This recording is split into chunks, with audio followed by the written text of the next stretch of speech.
semuanya sehat walafiat, tidak kekurangan satu apapun, dan yang pasti eh, berharap kalian tetap jaga kesehatan kalian ya, karena memang kesehatan itu sangat mahal, apalagi di saat pandemi seperti ini ya. Kembali lagi bersama Miss Eka, kita masih bertemunya dalam bentuk visual saja, dalam bentuk video pembelajaran. Kalau sebelumnya kita sudah bertemu dalam bentuk Zoom meeting ataupun juga Google Meet, nah hari ini Miss akan jelaskan materinya berbentuk video pembelajaran. Materinya apa sih? Nah, materi yang akan kita bahas tentang hidrokarbon. Sebenarnya kalau ngomongin hidrokarbon, kayaknya udah gak asing sih ya. Dari katanya saya sih sudah kelihatan kita mau bahas apa. Oke, ini adalah hidrokarbon. Nah, coba kalian perhatikan yang ini dulu.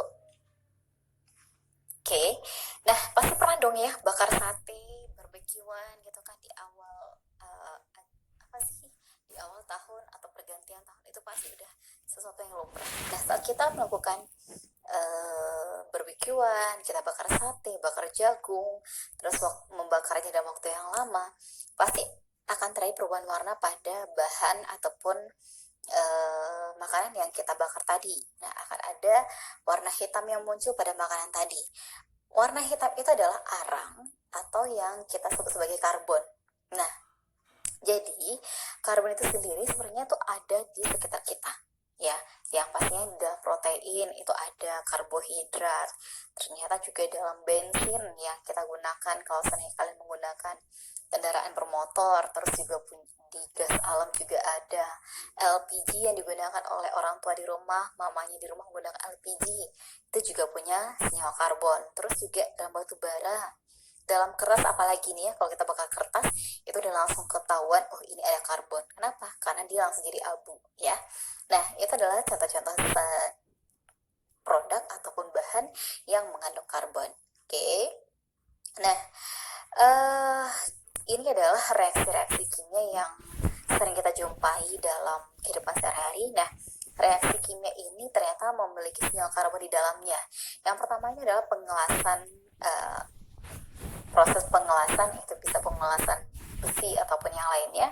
Terus kalau seandainya mati lampu nih, kita bakar lilin atau kita hidupin lilin, itu juga merupakan reaksi kimia pada senyawa karbon. Atau nih, mama masak nih menggunakan kompor gas. Nah, itu juga merupakan reaksi kimia pada senyawa karbon. Oke. Nah, hidrokarbon itu sebenarnya apa sih? Jadi, sebelum membahas tentang hidrokarbon, Miss jelaskan dulu senyawa karbon itu adalah senyawa-senyawa yang mengandung atom karbon. Nah, atom karbon itu mempunyai dua kekasan. Yang pertama itu adalah dia punya 4 elektron valensi. Kalau seandainya lupa apa itu elektron valensi, boleh dibuka kembali buku di kelas 10-nya ya. Itu adalah elektron pada kulit terluar. Nah, ini adalah gambarannya. Ini, jadi yang cross ini, yang XX ini itu adalah kita simbolkan sebagai elektron valensinya. Kalian bisa bikinnya seperti ini di 4 titik, di 4 lokasi seperti ini, tempat, atau boleh seperti ini, atau malah seperti ini ya, itu boleh. Terus yang kedua, apa sih sifatnya atau kekasan atom karbon? Jadi atom karbon ini bisa membentuk senyawa karbon yang banyak atau memiliki rantai karbon yang panjang. Kenapa bisa seperti itu? Karena dia bisa berikatan kovalen dengan sesama atom karbon, maka dia bisa membentuk senyawa karbon, rantai karbon yang lain. Nah, di sini si rantai karbonnya, si atom karbonnya bisa berikatan tunggal, bisa juga berikatan rangkap, bisa juga berikatan rangkap 3.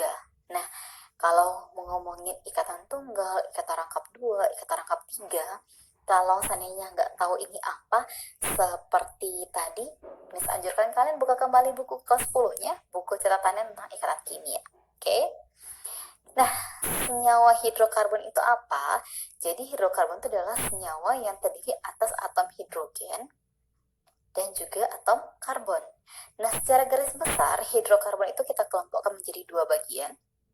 Yang pertama itu adalah rantai terbuka atau kita kenal sebagai alifatik, dan rantai tertutup atau kita kenal sebagai siklik. Nah, Miss kasih gambaran sedikit. Kalau terbuka itu artinya apa? Antara ujung karbon yang satu dengan ujung yang lain itu tidak saling terikat, artinya lepas ya. lepas rantainya. Tapi kalau seandainya rantainya tertutup, artinya dari ujung yang satu dengan ujung satu lagi itu saling berikatan. Berarti dia tertutup, terkurung lah istilahnya ya. Nah, rantai karbon yang terbuka ini atau alifatik ini kita bagi jadi dua. Menurut kejenuhannya itu ada jenuh dan tidak jenuh. Nah, kalau jenuh itu kita sebut sebagai ikatan tunggal. Kalau tidak jenuh dia punya ikatan rangkap. Oke. Sedangkan rantai tertutup itu atau rantai siklik itu kita bagi dua, ada namanya alisiklik dan ada namanya aromatik ya. Kalau alisiklik berarti memang dia berbentuk ikatan tunggal. Tapi kalau aromatik nanti dia berbentuk benzen. Nah, kalau si benzen ini sendiri, si aromatik ini sendiri, nanti kita bahas di kelas 3. Nanti senyawa benzena nanti kita bahasnya. Oke. Jadi paling nanti ini cuma menjelaskan sama kalian tentang rantai terbuka alifatik yang ikatan jenuhnya sama tidak jenuh dan sedikit tentang alisiklik. Oke. Jadi kalau ikatan jenuh ini atau ikatan tunggal itu disebut sebagai alkana, sedangkan ikatan tak jenuh, ikatan rangkap itu dibagi jadi dua, ada ikatan rangkap 2 kita sebut sebagai alkena dan ikatan rangkap 3 kita sebut sebagai alkuna. Oke, ini ada contohnya. Kalau ikatan tunggal itu berarti yang kita lihat adalah ikatan antara atom C dengan atom C. Oke, ini tunggal. Kalau seandainya di rangkap 2 berarti dia berbentuk seperti ini. C dengan C salah satunya itu punya ikatan rangkap tunggal. Rangkap tunggal, lagi rangkap 2 maksudnya.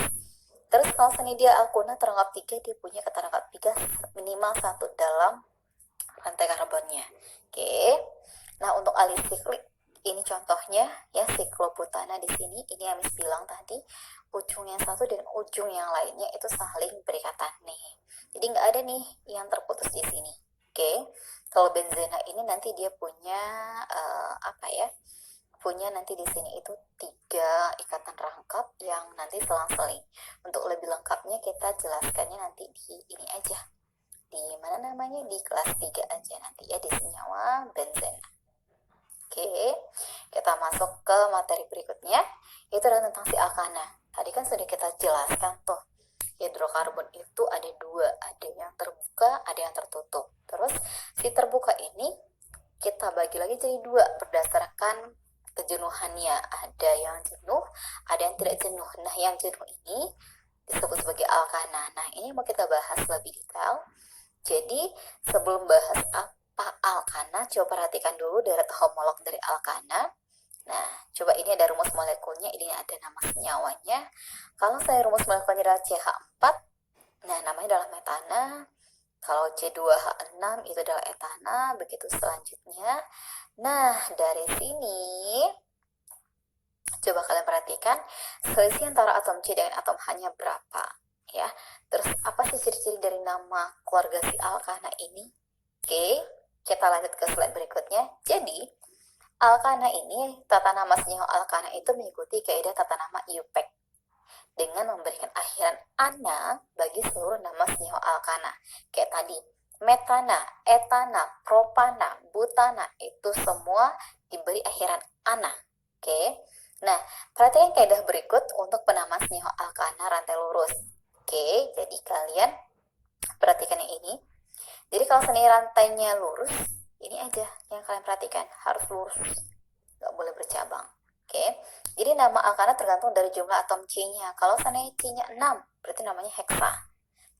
Yang H-nya ini nanti ngikut aja sih, karena kan sesuai dengan rumus molekulnya dan sesuai dengan rumus umumnya. Jadi jika rantai karbon terdiri atas 4 atom C atau lebih, maka namanya akan diberi dengan awalan N atau normal. Contoh nanti ada soal, dia lurus aja, tidak ada cabang. Nanti kalian hitung berapa jumlah atom C-nya. Kalau atom C-nya ada 10, dia tidak bercabang, berarti nanti di awal kalian beri awalan N yang menandakan artinya adalah normal. Oke, ini contoh rumus molekulnya si C2H6 yang ini ya. Ini C2H6. Ini rumus molekulnya, ini rumus strukturnya. Ini kelihatan C-nya ada 2, H-nya ada 6.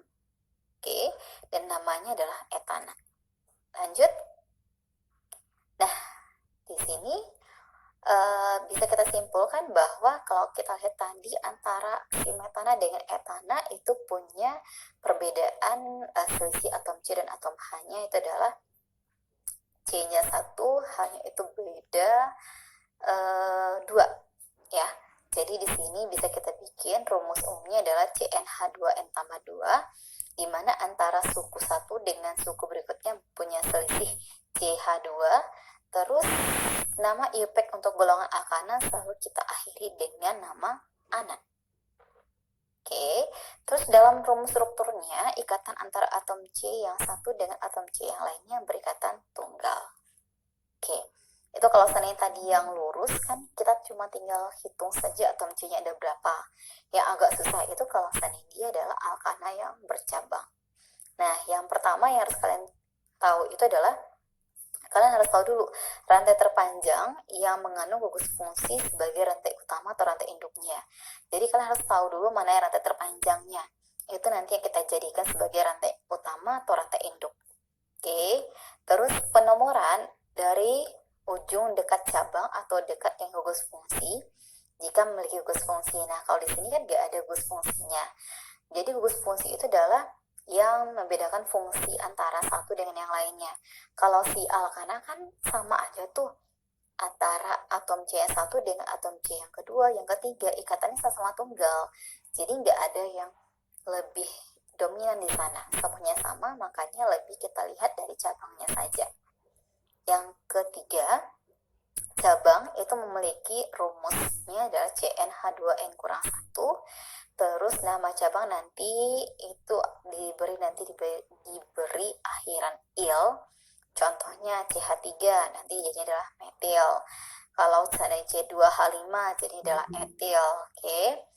Terus kalau seandainya cabangnya dalam satu rantai atau satu struktur itu ada beberapa cabang yang sama, kalau seandainya dia ada 2 cabang yang sama berarti kita beri awalan di.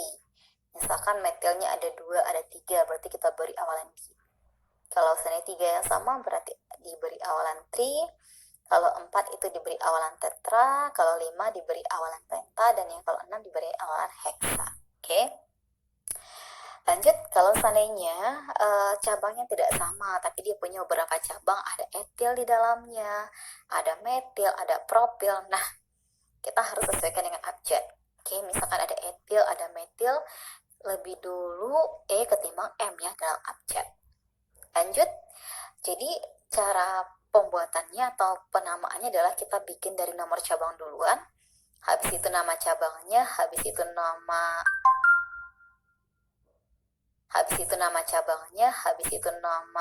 nomor gugur. Bisa dibelibet ya gara-gara bikinnya ini di suasana seperti ini. Terus yang pertama itu adalah nomor cabang, nama cabang, nomor gugus fungsi kalau ada gugus fungsinya, dan yang terakhir adalah nama rantai induknya. Oke, ini contohnya. Oke, ini punya ini contohnya yang pertama ini CH3, CH2, CH, CH3 sebagai rantai induk. Ini adalah bentuk dari soalnya. Mana sih yang sebagai rantai induk? Kita lihat yang terpanjang. Oke, cara menghitung yang terpanjang itu adalah dari ujung ke ujung. Mana sih ujungnya? Ini ujung, ini ujung, ini ujung, ini ujung. Kita hitung dari ujung ke ujung.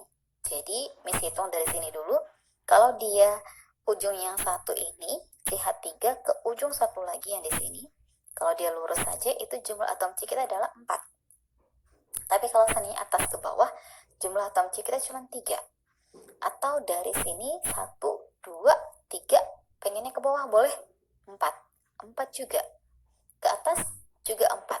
Jadi mana terpanjang? Ada 3 opsi, boleh lurus, boleh beloknya ke atas, boleh beloknya ke bawah ya. Tapi kalau biar lebih gampang yang lurus aja. Kalau kita udah menentukan rantai induknya adalah yang lurus, berarti selain dari rantai induk yang ini adalah cabang, ini adalah cabang. Oke, langkah berikutnya kita kasih nomor. Ingat, penomoran dari ujung dekat cabang. Cabang kita kan di sini nih letaknya. Jadi penomoran itu dimulai dari yang terdekat dengan si cabang. Berarti dari sini. tetap yang jadi nomor satu adalah ujung, tidak boleh yang langsung di cabangnya ya. Jadi ini nomor satunya, 1, 2, 3, 4. Oke, lanjut. Ini kalau seandainya ini contohnya, kalau ini gimana caranya? 1, 2, oke. Ini mana yang rantai induk? Ingat, hitungnya dari ujung ke ujung. 1, 2, 3, 4. 1, 2, 3, 4. Sama 4, berarti kita ambil rantai induknya adalah yang lurus saja, dan ini adalah cabang. Oke, ini adalah cabangnya. Cabangnya metil ya, ini keliru sedikit, ini metil bukan etil. Jadi namanya apa? 2-metil butana. Oke, dari sini. Kenapa 2? Karena si metil ini terletak pada atom C kedua. Oke, lanjut contoh yang kedua. Ini nomor si rumus strukturnya. Kita langkahnya adalah cari dulu rantai induknya. Sama seperti tadi, dari ujung ke ujung. Ujung kita itu ada 4 di sini.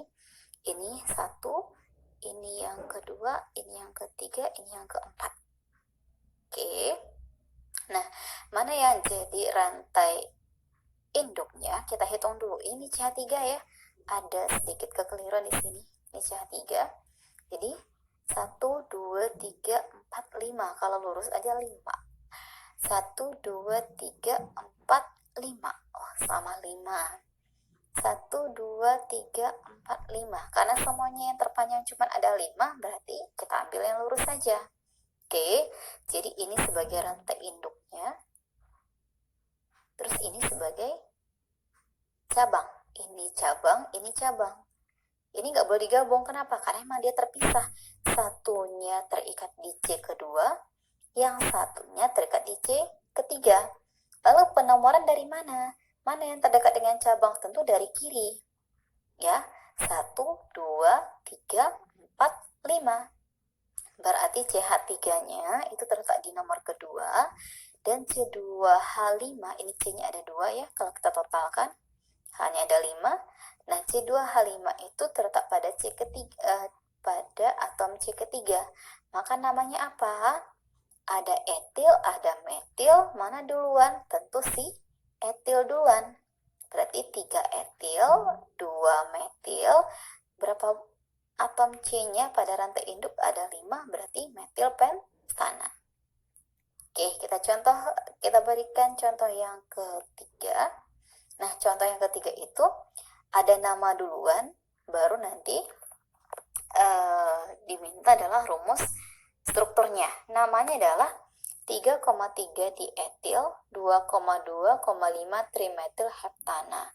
Di sini yang jadi rantai induk adalah si heptana. Kalau hepta, kita coba flashback lagi, coba di back lagi, itu kalau seandainya hepta itu C-nya ada berapa? C-nya ada 7. Oke. Nah, biar lebih gampang sih ya, kalian boleh bikin dia lurus aja, boleh dia bercabang, yang penting sesuai. Kalau di sini Miss bikinnya kayak gini, mana si rantai induk? Hitung ya, ujung ke ujung. Ujung kita 1, 2, 3, 4, 5, 6, 7. Ada 7 ujung-ujungnya. Kita hitungnya dari sini. 1, 2, 3. Oh, nggak mungkin. Cuma 3. 1, 2, 3, 4, 5. Kita coba lagi. 1, 2, 3, 4, 5, 6. Berarti yang 5 tadi lewat ya, nggak jadi sebagai rantai induk. Coba lagi yuk. 1, 2, 3, 4, 5, ke bawah. 6, 7. 7 rantai induknya. Berarti yang 6 juga sudah tidak bisa kita pakai lagi. Nah, kalau seperti itu berarti ini rantai induk 1 ini. Oke? Berarti selain dari yang ini disebut sebagai cabang. Ini cabang, ini cabang, ini cabang, ini cabang, dan ini juga cabang. Yang ini juga cabang, satu aja. Jadi CH3-nya ada berapa? 1, 2, 3. Makanya 3 di sini. 2,2,5. Jadi di sini satunya ya. 1, 2, 3, 4, 5, 6, 7. Makanya di sini 5. Duanya karena ada 2 buah metil terikat pada atom C kedua, maka 2,2. Ini nomor 5, maka 2,2,5. Trimetil, karena ada 3 buah yang sama, maka kita beri tri. Terus ini C2H5-nya terletak pada nomor ketiga. Terikat pada atom C ketiga, ada 2 buah etil, kita gabung jadi dietil. 3,3 karena dia sama-sama terletak pada atom C ketiga. Oke. Lanjut. Oke. Ini beberapa nama cabang yang harus kalian ketahui. Ada yang namanya N-propil, ada namanya isopropil, ada namanya N-butil, ada namanya isobutil, sekunder butil, dan terakhir ada namanya tersier butil. Oke. Nah, ini ada beberapa latihan soal setelah kalian kerjakan. Nanti kalian kumpulkan ke Miss via Edmodo atau WA untuk bagaimana akhirnya nanti Miss akan informasikan nanti pada grup kita nanti ya, di grup WA aja nanti Miss informasikan apakah via Edmodo pengumpulannya atau malah via WA pribadi. Oke, dan 1, 2, 3 untuk contoh soal, untuk latihan soal si alkana ya. Lanjut, kita masuk ke alkena. Jadi alkena, tadi udah ada kita bahas tentang si alkana, sekarang kita masuk ke alkena. Kalau alkana itu ikatan tunggal, alkena ini dia memiliki satu ikatan rangkap 2. Oke, jadi alkena merupakan hidrokarbon tak jenuh karena memiliki ikatan rangkap 2 antara atom C dengan atom C-nya, sehingga jumlah atom hidrogen yang dapat diikat tidak maksimum sebagaimana senyawa alkana. Makanya di sini atom H-nya si alkena lebih sedikit ketimbang atom H-nya si alkana. Oke. Alkana sendiri banyak digunakan sebagai bahan baku untuk industri. Misalnya itu adalah si etena. Etena ini adalah bahan baku pembuatan polietena dan senyawa-senyawa antara lain seperti vinilklorida dan juga stirena. Oke. Ini ada pada plastik ya. Terus juga ada propena. Propena ini digunakan untuk membuat polimer poliprena yang berfungsi sebagai serat sintetis, juga sebagai materi pengepakan dan juga peralatan masak. Oke, ini 2 aplikasi dari alkena yang ada di industri. Terus untuk si alkena sendiri, untuk menentukan rumus umum alkena, silakan kalian perhatikan struktur di bawah ini. Ada rumus strukturnya, ada rumus molekulnya, ada namanya. Jadi kalau seandainya rumus strukturnya ini, coba kalian perhatikan dia berbeda berapa atom C dan juga atom H. Ini untuk rumus molekul, dan untuk nama dia diberi akhiran ena nanti.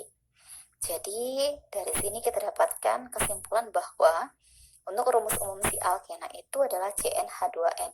Kalau C-nya 2 berarti H-nya adalah 2 kali dari si C.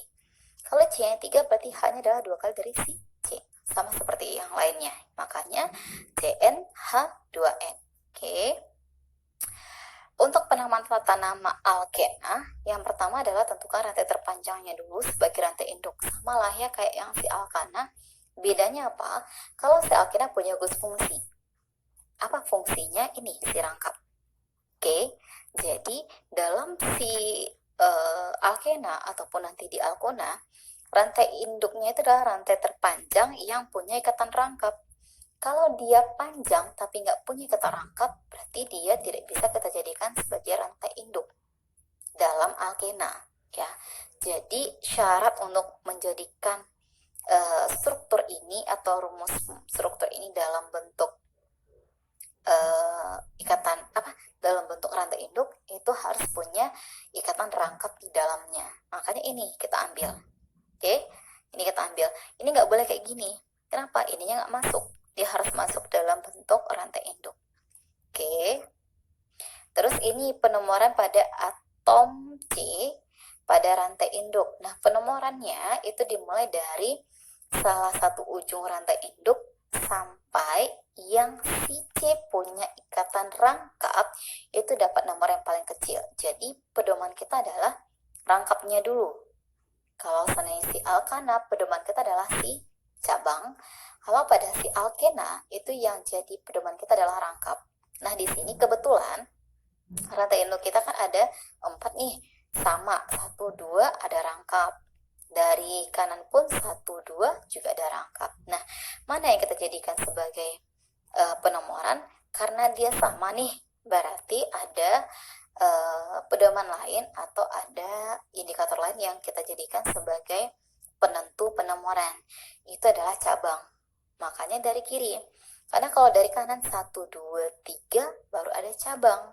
Tapi kalau dari kiri 1, 2 ada cabang dan juga punya rantai induk. Oke, lanjut. Jika terdapat cabang gugus alkil pada rantai induk, maka pemberian namanya sesuai dengan jumlah atom C pada gugus alkil yang sesuai. Jadi untuk cabang sama si alkana, alkena, alkuna, untuk cabangnya sama. Nama cabangnya sama. Ya, sama-sama ada CH3, ada C2H5, C3H7 itu sama. Yang membedakan adalah rantai induknya nanti. Oke, kayak gini. Jadi 1, 2, 3, 4 ada metil. Itu di nomor kedua. Makanya rantai induknya adalah 2 butena. Duanya dari mana? Dari ikatan rangkap. Ikatan rangkapnya terletak pada atom C kedua. Cabang kita adalah metil, terletak pada atom C kedua. Maka nama senyawa kita apa? 2 metil, 2 butena. Oke, lanjut. Untuk jika terdapat lebih dari satu ikatan C rangkap duanya, maka akhiran ena-nya akan diganti menjadi diena. Jadi di ini menandakan si ikatan rangkap duanya itu, diena itu menandakan ikatan rangkap duanya ada 2 buah. Terus kalau senetriena berarti ikatan rangkap duanya ada 3 buah. Kalau ini kan ada 2 buah nih, berarti namanya adalah diena. Oke, lanjut. Ini namanya adalah 1,3 butadiena. Satunya di sini, ini adalah ikatan rangkap kita nomor 1, dan ini nomor 3. Lanjut. Jangan lupa kerjakan latihan soalnya ya. Ada 2, berarti 3, berarti udah ada 6. Untuk latihan soal hidrokarbon. Masih ada ya untuk alkuna, tenang aja. Masih panjang video kita. Berikutnya adalah alkuna. Alkuna itu adalah hidrokarbon tak jenuh. Dia memiliki satu ikatan rangkap 3. Nah, jadi atom hidrogennya lebih sedikit daripada alkana maupun alkena. Nah, beberapa kegunaan dari senyawa etuna itu adalah yang pertama sebagai bahan bakar obor oksiasetilena, terus juga sebagai bahan baku pembuatan senyawa organik seperti etanol, vinil klorida, dan yang lainnya ya. Oke, untuk alkuna ini ada rumus struktur, rumus molekul, dan juga namanya. Untuk rumus struktur dan rumus molekul ini bisa kita tarik sebuah kesimpulan bahwa rumus umumnya adalah CnH2n kurang 2. Jadi kalau C-nya 2 berarti hanya 2 kali 2 dikurang 2. Jadi N itu diambil dari sini ya. Dari sini N-nya. Untuk nama nanti diberi akhiran una di belakangnya. Sedangkan untuk penamaan itu hampir sama dengan si alkena. Jadi yang jadi patokan kita itu adalah silbus fungsinya. Ya, kayak ini. Rantai induk kita adalah 1, 2, 3, 4, 5, 6. Ya, itu rantai induk. Ini adalah cabangnya. Oke, ini adalah cabang. Penomoran dari mana? Dari kiri dong. Kenapa? Karena rantai ikat perangkapnya terletak lebih dekatnya adalah ke kiri. Lanjut. Ini untuk penamaan. Akhirnya kita dapat 4 metil 2 heksuna ya. Ini latihan soal. Oke, ada total 9 latihan soal untuk kalian yang harus kalian kerjakan. Nanti pengumpulannya Miss bikin di grup aja nanti bagaimana untuk pengumpulan, teknis pengumpulannya seperti apa. Jadi Miss berharap kalian pelajarilah tentang hidrokarbon ini. Kalau seandainya masih kurang paham, kalian bisa lihat buku kalian ya yang ada sama kalian sekarang ataupun menggunakan sumber referensi yang lain. Kalau masih belum paham, boleh kok nanya sama Miss via WA pribadi langsung. Bisa tanya sama Miss atau kita boleh mengadakan kembali diskusi menggunakan aplikasi Zoom ataupun Google Meet. Oke, mungkin ini saja untuk hidrokarbon kita pada pertemuan hari ini. Jadi hidrokarbon ini akan dibagi menjadi beberapa bagian. Ini adalah bagian yang pertama. Bagian yang kedua nanti ada lagi namanya isomer dan juga reaksi. Tapi ini aja dulu. Kalian pelajarilah ini, kerjakan latihannya, biar untuk bagian keduanya lebih gampang kalian paham. Oke, sampai di sini dulu perjumpaan kita pada materi hari ini tentang hidrokarbon. Sekali lagi, Miss berharap kalian tetap jaga kesehatan. Jangan lupa mengkonsumsi buah-buahan dan juga sayuran ataupun makanan bergizi lainnya. Oke, sampai di sini. Bye-bye semuanya. Sampai ketemu di video pembelajaran berikutnya.